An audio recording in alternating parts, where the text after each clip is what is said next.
Dear students, today we will discuss the next topic phenols. Phenols क्या होते हैं? जैसा कि हमने एल्कोहल्स का चैप्टर डिस्कस किया था। एल्कोहल्स में हमने क्या पढ़ा था?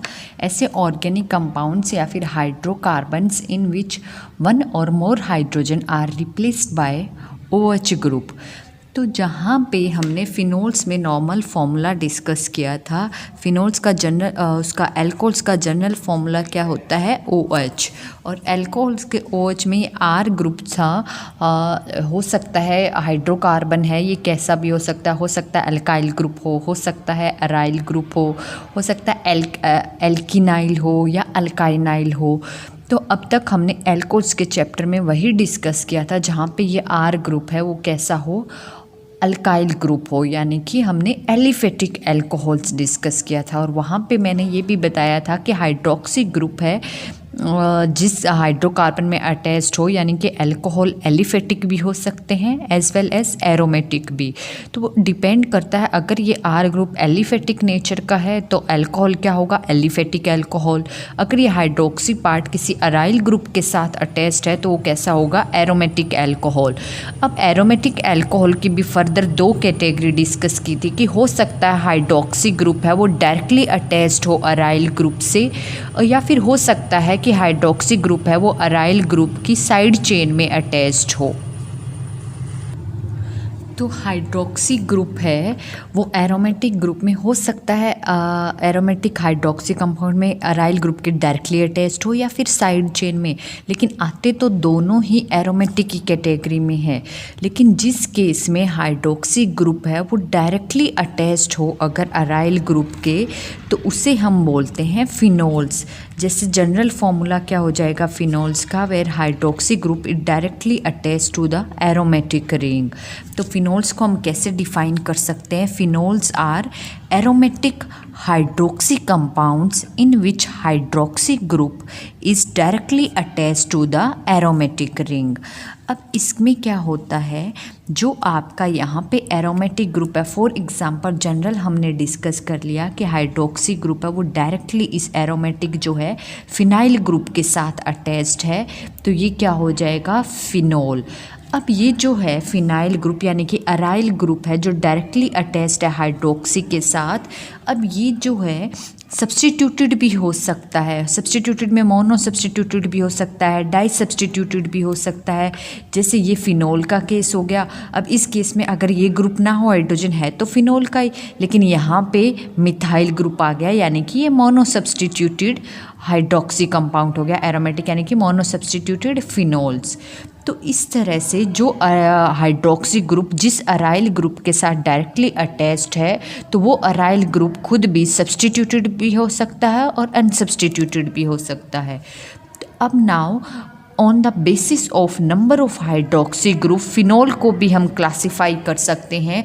अगर एक ही हाइड्रोक्सी ग्रुप डायरेक्टली अटैच्ड है एरोमेटिक रिंग के तो वो आएगा मोनोहाइड्रिक फिनोल्स। अगर 2 हाइड्रोक्सी है तो डाईहाइड्रिक फिनोल्स, 3 है तो ट्राईहाइड्रिक फिनोल्स, जैसे हमने अल्कोहल का क्लासिफिकेशन किया था। तो फॉर एग्जांपल जैसे फिनोल है कैसा है? मोनोहाइड्रिक है। यहाँ पे सब्स्टिट्यूटेड अगर हमने ले लिया तो ये क्या है? एक तरह से कॉमन नेम है ऑर्थोक्रिसोल्स। एंड ये किस कैटेगरी में? एक ही हाइड्रोक्सी डायरेक्टली अटैच्ड है रिंग के, तो ये भी मोनोहाइड्रिक की कैटेगरी में आएगा। नेक्स्ट रिसोर्सिनॉल में यहाँ पे 2 हाइड्रोक्सी है तो डाईहाइड्रिक फिनोल्स हो गया। यहाँ पे 3 है तो ये ट्राईहाइड्रिक फिनोल्स हो गया। एंड इसका कॉमन नेम क्या है? पायरागैलल। एंड हेंस इसका कॉमन नेम क्या है? जहाँ पे डाईहाइड्रिक है और मेटा पोजिशन पे हो एक दूसरे की तो वो क्या हो जाएगा? रिसोर्सिनॉल। तो इन दिस केस में फिनोल्स क्या है? नॉर्मल एक तरह से ये भी अल्कोहल्स की ही कैटेगरी में आते हैं, लेकिन इनमें क्या है? हाइड्रोक्सी ग्रुप है डायरेक्टली अटैच्ड है एरोमेटिक रिंग के, तो इनको अलग कैटेगरी फिनोल की कैटेगरी में रखा जाता है। क्यों? क्योंकि फिनोल जो है वो simple aliphatic alcohols and other aromatic alcohols in which hydroxy group is attached to the side chain of aromatic ring, इन दोनों से डिफरेंटली बिहेव करता है in many chemical and physical properties. तो वो क्यों बिहेव करता है डिफरेंट, वो देखते हैं हम इनकी स्ट्रक्चर एंड बॉन्डिंग से। अब फिनोल में क्या होता है कि हाइड्रोक्सी ग्रुप है वो डायरेक्टली अटैच्ड होता है रिंग से, लेकिन इस रिंग में यहाँ पे रेजोनेंस स्ट्रक्चर पॉसिबल है। यहाँ पे जो अटैच्ड है OH ऑक्सीजन की तो sp3 हाइब्रिडाइजेशन है, लेकिन जिस कार्बन के साथ अटैच्ड है वो sp2 हाइब्रिडाइज है। अब यहाँ पे क्या होता है, पॉसिबल है कि ये बॉन्ड यहाँ शिफ्ट हो एंड यहाँ पे ये एंड यहाँ पे ये, तो रेजोनेटिंग स्ट्रक्चर पॉसिबल है। रेजोनेंट स्ट्रक्चर अगर हम बनाना चाहें तो कितनी पॉसिबल है, ये यहाँ पे और यहाँ पे हाइड्रोक्सी। अब रिंग के साथ साथ बेंजीन रिंग के साथ साथ जो हाइड्रोक्सी ग्रुप है इसके पास लोन पेयर है, ये भी क्या करते हैं, इस बेंजीन रिंग के साथ रेजोनेंस में शो करते हैं, यानी कि कॉन्जुगेशन में होते हैं। तो आप पॉसिबल अगर स्ट्रक्चर बनाना चाहें, जैसे ही लोन पेयर ने कॉन्जुगेशन में पार्टिसिपेट किया यहाँ इस फिनाइल ग्रुप के, तो यहाँ पे क्या आ जाएगा, डबल बॉन्ड O, और इस पे क्या आ जाएगा, पॉजिटिव चार्ज। और सॉरी ये बॉन्ड हट गया है, यहाँ पे ये बॉन्ड हटने के बाद यहाँ पे क्या आ गया है, नेगेटिव चार्ज इलेक्ट्रॉन का। इसको मत दिखाओ इस पोजीशन पे। अब क्या होगा नेक्स्ट में, ये यहाँ शिफ्ट हो जाएंगे और ये बॉन्डेड इलेक्ट्रॉन पाई इलेक्ट्रॉन यहाँ शिफ्ट। तो पॉसिबल नेक्स्ट स्ट्रक्चर है, अब क्या बनेगी, यहाँ पे जो नेगेटिव चार्ज यानी कि इलेक्ट्रॉन का पेयर यहाँ आ जाएगा, यहाँ पे डबल बॉन्ड एंड ऑक्सीजन पे positive charge. Next resonating structure में ये यहाँ शिफ्ट हो जाएंगे एंड बॉन्डेड इलेक्ट्रॉन है वो इस पोजीशन पे शिफ्ट हो जाएंगे। तो अब स्ट्रक्चर बनाओगे रेजोनेटिंग स्ट्रक्चर, तो अब यहाँ पे डबल बॉन्ड और नेगेटिव चार्ज ऑर्थो पोजीशन पे आ जाएगा एंड OH पॉजिटिव। अब नेक्स्ट पॉसिबल स्ट्रक्चर देखो क्या बनेगी इस केस में, यही है। तो 1 2 3 4 5 रेजोनेटिंग स्ट्रक्चर बनाता है। और इन पांचों की पांचों रेजोनेटिंग स्ट्रक्चर में आप ये देखो कि जो कार्बन ऑक्सीजन नॉर्मल अल्कोहल अगर हम डिस्कस किया था हमने, वहाँ पे हमने देखा था कि जो CO बॉन्ड है वो प्योर सिंगल बॉन्ड होता है, लेकिन फिनोल के केस में जहाँ पे हाइड्रोक्सी डायरेक्टली अटैच्ड है वो कॉन्जुगेशन शो करेगा, और रेजोनेटिक स्ट्रक्चर शो करने की वजह से जो CO बॉन्ड है उसमें पार्शियल डबल बॉन्ड कैरेक्टर आ गया है, पार्शियल डबल बॉन्ड कैरेक्टर आ गया है। और जबकि अल्कोहल में प्योर सिंगल बॉन्ड है, एक तो ये रीज़न है, इस रीज़न की वजह से फिनोल है वो डिफरेंटली बिहेव करते हैं from aliphatic alcohol and aromatic alcohol. वो एरोमेटिक अल्कोहल जिनमें हाइड्रोक्सी ग्रुप है वो एरोमेटिक रिंग के साइड चेन में अटैच्ड हो। दूसरा रीज़न है एक और कि यहाँ पे ऑक्सीजन, आप रेजोनेटिंग स्ट्रक्चर देख रहे हो कि ऑक्सीजन पे पॉजिटिव चार्ज है। एक तो ऑक्सीजन नॉर्मली इलेक्ट्रोनेगेटिव एटम है, नॉर्मल इलेक्ट्रोनेगेटिव एटम है, तो वैसे भी ये OH बॉन्ड को, बॉन्डेड इलेक्ट्रॉन को अपनी तरफ अट्रैक्ट किए रखेगा। लेकिन फिनोल के केस में ऑक्सीजन के पॉजिटिव चार्ज भी आ रहा है, यानी कि और ज़्यादा इलेक्ट्रॉन डेफिशिएंट हो रहा है, तो इसकी टेंडेंसी फिनोल के केस में क्या होगी, ऑक्सीजन है इस OH बॉन्ड को और ज़्यादा अपनी तरफ अट्रैक्ट किए रखेगा, और ज़्यादा अपनी तरफ अट्रैक्ट किए रखेगा, तो ये OH बॉन्ड है वो मोर पोलर हो जाएगा इन केस ऑफ फिनोल। तो फिनोल के केस में OH बॉन्ड है वो ज़्यादा पोलर होगा as compared to aliphatic alcohol या फिर ऐसे अल्कोहल जहाँ पे हाइड्रोक्सी ग्रुप है वो साइड चेन में हो। क्लियर है। एंड दूसरा कि CO बॉन्ड है वो फिनोल के केस में क्या होता है, पार्शियल डबल बॉन्ड कैरेक्टर होता है ड्यू टू रेजोनेंस। क्लियर है। नेक्स्ट है मेथड ऑफ फॉर्मेशन। इन्हीं रीज़न की वजह से फिनोल्स को हम अलग कैटेगरी में रखते हैं। इसका बिहेवियर है, फिजिकल एंड केमिकल बिहेवियर है, वो नॉर्मल अल्कोहल से डिफरेंट होता है। नेक्स्ट है method of formation. Method of formation में सबसे पहला मेथड है from hydrolysis of diazonium salt. Diazonium salts की हाइड्रोलिसिस से हम फिनोल कैसे बनाएंगे।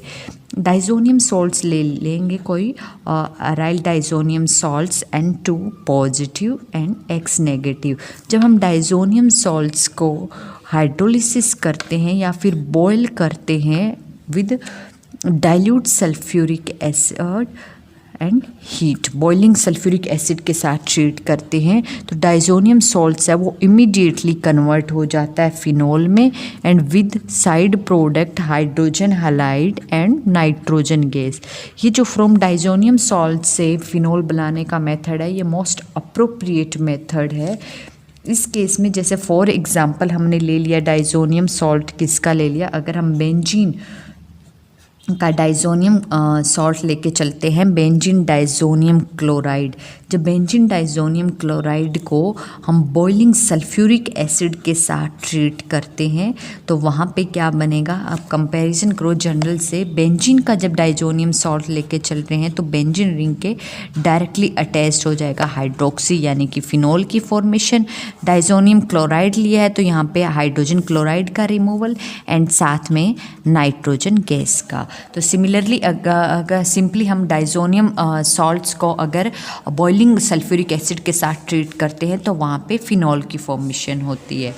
नेक्स्ट है from alkali fusion of sulphonates. Alkali फ्यूजनेट्स और फ्रेंड इस मेथड में क्या करते हैं कि हम किसी एरोमेटिक सल्फोनिक एसिड का अल्कली सॉल्ट लेते हैं।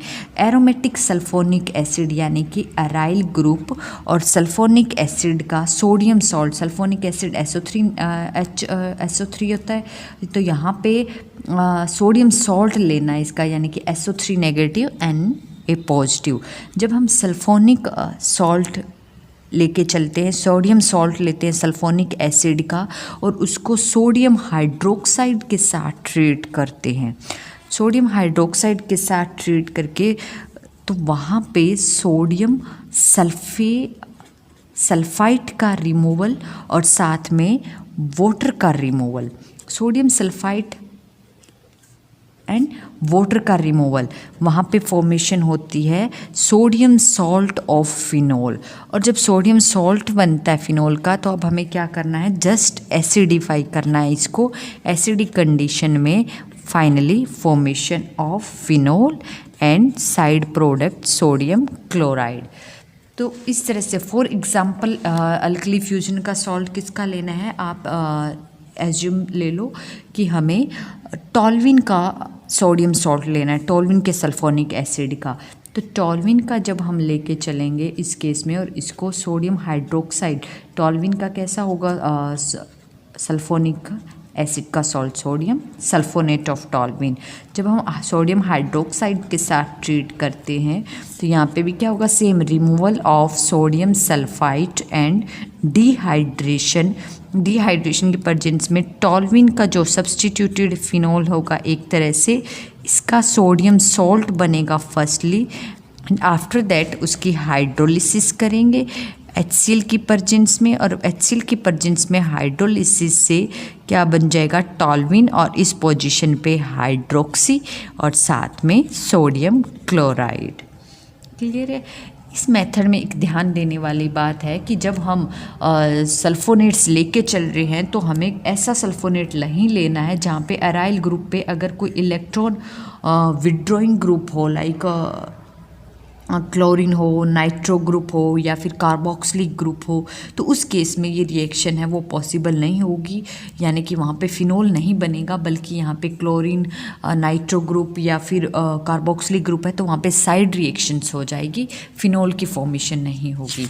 Next and most important method है फ्रॉम आइसोप्रोपाइल बेंजीन, यानी आइसोप्रोपाइल बेंजीन का कॉमन नेम है क्यूमीन। जब हमें फिनोल को बहुत ज़्यादा लार्ज स्केल पे बनाना होगा या बनाना होता है तब उस टाइम पे आइसोप्रोपाइल से बनाना एक मोस्ट इम्पॉर्टेंट और मोस्ट पॉपुलर मेथड है। अब आइसोप्रोपाइल बेंजीन यानी कि बेंजीन पे आइसोप्रोपाइल बना दो group CH3 isopropyl 3 membered CH3 and यहाँ पे हाइड्रोजन, इसका कॉमन नेम है आइसोप्रोपाइल बेंजीन का क्यूमीन।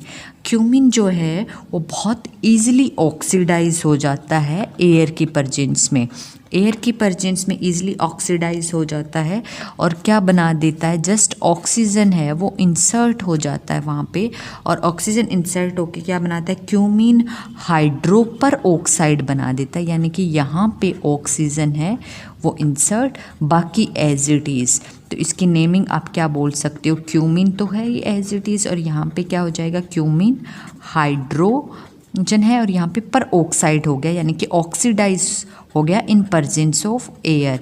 और जब हम क्यूमीन हाइड्रो पर ऑक्साइड को सिंपली हाइड्रोलिसिस करते हैं एसिड की प्रेजेंस में, यानी कि elude acidic condition and water की प्रेजेंस में, तो क्यूमिन हाइड्रोपेरोक्साइड है वो इजीली ब्रेकआउट हो जाता है इन फिनोल एंड एसीटोन। अब यहाँ पे मेन चीज़ ध्यान देने वाली ये है कि ये तो इजी नॉर्मल स्टेप है, यहाँ पे क्यूमिन है वो एयर से इजीली ऑक्सीडाइज होके क्यूमिन हाइड्रोपेरोक्साइड हो गया, जस्ट ऑक्सीडाइज हुआ, ऑक्सीजन की इंसर्शन हुई।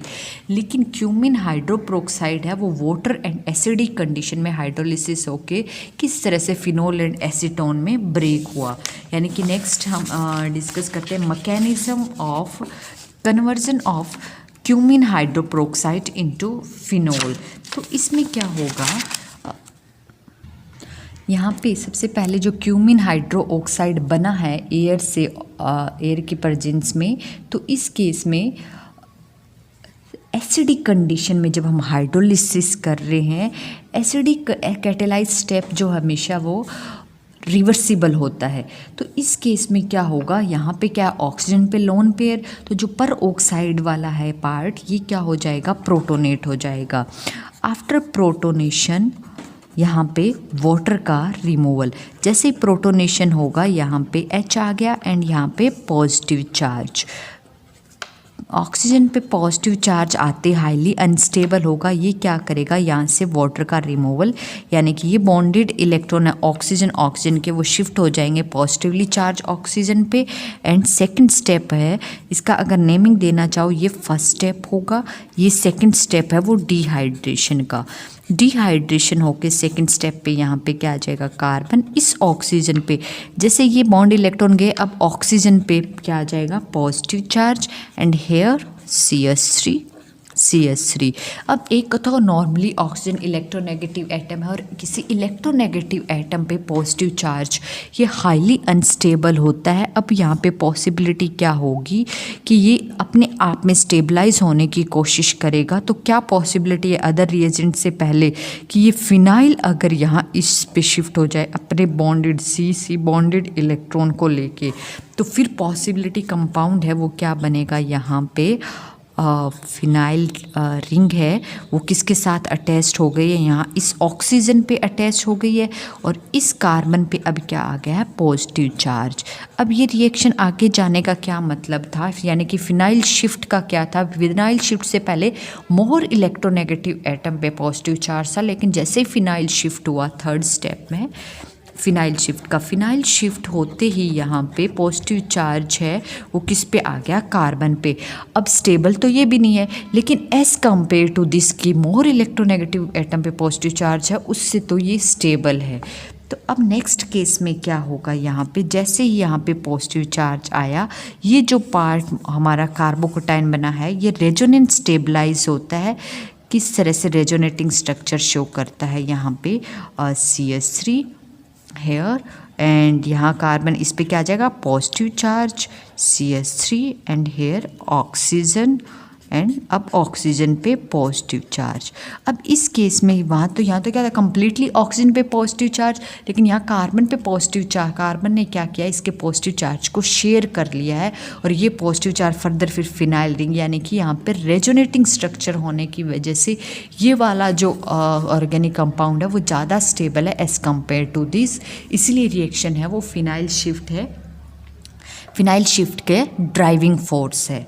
नेक्स्ट है कि अब वाटर की कंडीशन में, क्योंकि जस्ट हम क्या कर रहे हैं एसिडिक कंडीशन में हाइड्रोलिसिस, तो एसिडिक ने ये काम किया यहाँ तक। अब वाटर क्या करेगा, वाटर एज ए न्यूक्लियोफाइल इस कार्बोकेटाइन पे यहाँ पे अटैक करेगा। जैसे कार्बोकेटाइन पे अटैक करेगा यहाँ पे क्या बन जाएगा, CH3 oxygen and here phenyl group and यहाँ पे क्या आ जाएगा, OH एंड हेयर ऑक्सीजन पे पॉजिटिव चार्ज। अब नेक्स्ट स्टेप में क्या होगा, जस्ट यहाँ पे H क्या करेगा, अपने बॉन्डेड इलेक्ट्रॉन OH वाले यहाँ ऑक्सीजन पे शिफ्ट कर देगा और खुद ऐसे H पॉजिटिव रिमूव हो जाएगा। यानी कि एसिड देखो फर्स्ट स्टेप में एसिड क्या हुआ, जस्ट यूज हुआ और यहाँ एट द एंड है वो फिर से रीजनरेट हो गया। इसका मतलब एसिडिक कंडीशन क्या कर रहा है, जस्ट रिएक्शन को कैटेलाइज कर रहा है कि जो क्यूमिन हाइड्रोपर ऑक्साइड है उसको फिनोल में कन्वर्ट होने के लिए। अब नेक्स्ट स्टेप में क्या होगा, यहाँ पे फॉर्मेशन है वो क्या होगी, ये OH बॉन्ड है अपने इलेक्ट्रॉन यहाँ शिफ्ट करेगा और इस बॉन्डेड CO बॉन्ड को ब्रेक करके यहाँ पे शिफ्ट आ जाएगा खुद। तो क्या बन जाएगा, देखो CH3, जस्ट रीअरेंजमेंट हो रही है यहाँ पे CH3, ये बॉन्ड ब्रेक हुआ OH और तो यहाँ पे क्या आ जाएगा C डबल बॉन्ड O यानी कि एसीटोन, और ये बॉन्ड ब्रेक होके यहाँ पे क्या आ जाएगा हाइड्रोजन इस ऑक्सीजन के पास, तो OH यानी कि फिनोल की फॉर्मेशन हो गई है और साथ में एसीटोन। तो इस मैकेनिज़्म से सिंपली जस्ट क्या है कि क्यूमिन से हम कैसे बना सकते हैं, क्यूमिन बहुत ईजिली ऑक्सीडाइज हो जाता है एयर की प्रेजेंस में और क्या बनाता है क्यूमिन हाइड्रोपरोक्साइड, और जब क्यूमिन हाइड्रोपरोक्साइड को सिंपली हम एसिडिक कंडीशन में हाइड्रोलिसिस करते हैं तो वो इस मैकेनिज़्म से फिनोल बनाता है और एसीटोन ऐसे साइड प्रोडक्ट। क्लियर है। नेक्स्ट है आपका method of formation from aryl halides. Aryl halide से कैसे बना सकते हैं, अराइल हैलाइड से बनाने के लिए मान लो आपको ऐसा फिनोलिक कंपाउंड बनाना है जिसकी ऑर्थो या पैरा पोजीशन पे कोई इलेक्ट्रॉन विड्रॉइंग ग्रुप लगा हुआ हो। जैसे मैं मान लो मुझे फिनोल बनाना है जिसकी पैरा पोजीशन पे नाइट्रो ग्रुप लगा हुआ हो, तो ऐसा कोई भी फिनोल जिसकी ऑर्थो या फिर पैरा पोजीशन पे अगर कोई इलेक्ट्रॉन विड्रॉइंग ग्रुप लगा हुआ हो तो उसको हम उसी की कोरिस्पॉन्डिंग हैलाइड से बना सकते हैं। कैसे, जैसे मुझे पैरा नाइट्रोफिनोल बनाना है तो मुझे नाइट्रो तो एज इट इज़ रखना है यहाँ पे और इस फिनोल का कॉरेस्पॉन्डिंग हैलाइड लेना पड़ेगा। तो इसी तरह पैरा नाइट्रो क्लोरोबेंजीन ले लिया जैसे मैंने, और उसको हमें ट्रीट करना पड़ेगा सोडियम हाइड्रोक्साइड के साथ। जैसे ही जो आपको यहाँ पे फिनोल और ऑर्थोपैरा पोजीशन पे विड्रॉइंग ग्रुप चाहिए उसी के कॉरेस्पॉन्डिंग का आप हैलाइड लो और सोडियम हाइड्रोक्साइड के साथ ट्रीट करो। जैसे ही सोडियम हाइड्रोक्साइड के साथ ट्रीट करोगे तो जो हैलोजन है वो रिप्लेस हो जाएगा सोडियम अनायन से, O नेगेटिव Na पॉजिटिव, यानी कि उस कॉरेस्पॉन्डिंग फिनोल का सोडियम सॉल्ट बन जाएगा। और साथ में यहाँ पे साइड प्रोडक्ट क्या निकलेंगे, sodium chloride and water.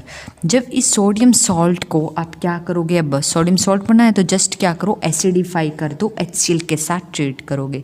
HCl के साथ ट्रीट करोगे तो ये सोडियम सॉल्ट है कॉरेस्पॉन्डिंग फिनोल का, वो किस में कन्वर्ट हो जाएगा, फिनोल में, और साथ में side product sodium chloride.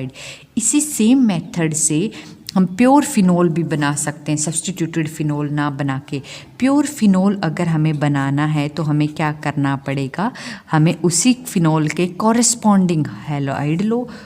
Corresponding halide लेंगे तो क्या लेंगे, OH की जगह हैलोजन, एंड सोडियम हाइड्रोक्साइड के साथ उसको ट्रीट करेंगे at very high temperature, approximately 600 to 623 kelvin temperature and under a high pressure of 200 atmosphere.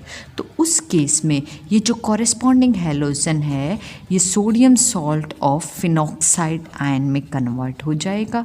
और जब हम इसकी साइड प्रोडक्ट यहाँ पे भी क्या निकलेंगे, same sodium chloride as well as water.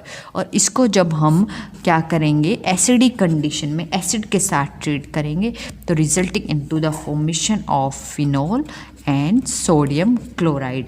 इस प्रोसेस को, जहाँ पे मेथड ऑफ फॉर्मेशन है फिनोल्स, तो इस प्रोसेस को बोलते हैं हम Dow's process. Most important method है for the formation of phenol. Next है from phenolic acid. Phenolic acid से कैसे बनाएंगे हम, कि हमें जो फिनोल बनाना है उसी के कॉरेस्पॉन्डिंग अगर हम सोडियम सॉल्ट लें फिनोलिक एसिड का, फिनोलिक एसिड कौन सा होगा, जैसे फिनोल के साथ साथ कार्बोक्सिलिक ग्रुप, और इसका सोडियम सॉल्ट लेना है हमें। जब हम फिनोलिक एसिड के सोडियम सॉल्ट को सोडियम हाइड्रोक्साइड के साथ ट्रीट करते हैं, डिस्टिलेशन करते हैं sodium hydroxide in presence of calcium oxide, यानी कि क्या कैल्शियम ऑक्साइड और सोडियम हाइड्रोक्साइड के मिक्सचर को बोलते हैं सोडा लाइम। यानी कि जब हम फिनोलिक एसिड को सोडा लाइम के साथ ट्रीट करते हैं डिस्टिलेशन प्रोसेस से, तो वहाँ पे डीकार्बोक्सिलेशन हो जाता है and resulting into the formation of phenols and sodium carbonate. Clear है। नेक्स्ट मेथड है फ्रॉम ग्रिग्नार्ड रिएजेंट, कि ग्रिग्नार्ड रिएजेंट से हम कैसे बना सकते हैं। ग्रिग्नार्ड रिएजेंट क्या है, एक तरह के ऑर्गेनोमेटालिक कंपाउंड है। ऑर्गेनोमेटालिक कंपाउंड यानी कि ऐसे compound, organic compound which consist of direct linkage between organic part and metal atom. और ग्रिग्नार्ड रिएजेंट है वहाँ क्या है, मेटल एटम क्या होगा, मैग्नीशियम, यानी कि ऑर्गेनोमैग्नीशियम कंपाउंड। ऑर्गेनोमैग्नीशियम कंपाउंड जो है लेट कर लिया, हमने ले लिया यहाँ पे अराइल मैग्नीशियम ब्रोमाइड। जब हम अराइल मैग्नीशियम ब्रोमाइड को ऑक्सीजन के साथ ट्रीट करते हैं तो ऑक्सीजन के साथ ऑक्सीजन है वो सिंपली ऑर्गेनोमैग्नीशियम कंपाउंड में इंसर्ट हो जाती है between organic part and magnesium. After that simply hydrolysis करते हैं। ड्यूरिंग हाइड्रोलिसिस यहाँ पे क्या हो जाएगा, formation of phenol and magnesium hydroxy bromide की formation as a side product. तो फॉर एग्ज़ाम्पल अगर आपको फिनोल बनाना है तो यहाँ पे क्या लेना पड़ेगा, phenyl magnesium bromide. For example मैंने ले लिया है फिनाइल मैग्नीशियम ब्रोमाइड, और उसकी जब हम ऑक्सीजन के साथ ट्रीट करवाते हैं इस रिएजेंट को, फिनाइल मैग्नीशियम ब्रोमाइड को, तो वहाँ पे क्या बन जाएगा, phenyl oxo magnesium bromide. And after that hydrolysis, sum up reaction. Hydrolysis में क्या होगा, यहाँ पे formation of 2 molecules of phenol and magnesium hydroxy bromide as a side product. Clear है। नेक्स्ट मेथड है from coal tar. Phenol and cresol को हम large scale पे कोल तार से बना सकते हैं, कि हम कोल तार की डिस्टिलेशन करेंगे और जो मिडिल ऑयल फ्रैक्शन होगा वही क्या होगा, आपका फिनोल्स। तो ये थे कुछ method of formation of phenols. In next lecture we will discuss the chemical properties of phenols.